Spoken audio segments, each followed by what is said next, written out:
ça doit d'abord servir à créer de la connivence avec le conso, faire en sorte qu'on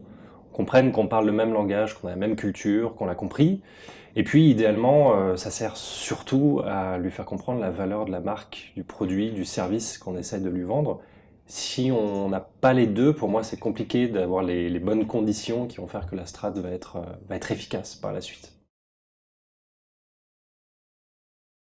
Une mauvaise stratégie, c'est une strap justement où la création patine, où finalement on peut être très content du message qu'on a trouvé,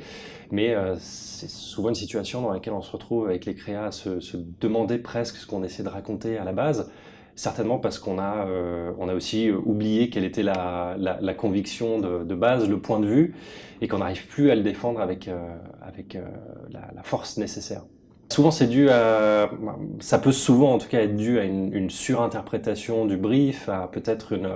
un défaut de surintellectualisation de la part du planning, de la créa ou même parfois du client. Et puis c'est souvent lié à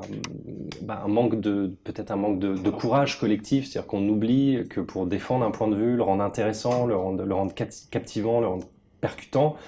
faut accepter de pas forcément plaire à tout le monde et de chercher une aspérité. S'il n'y a pas d'aspérité, il n'y a pas de création. Donc si cette aspérité n'est pas contenue dans la strate et n'est pas maintenue tout au long des discussions avec les créas, avec le client, ben, on se retrouve avec quelque chose qui est très plat, qui peut rester juste hein, intellectuellement, mais qui marquera personne et où finalement on n'a pas fait notre travail d'agence.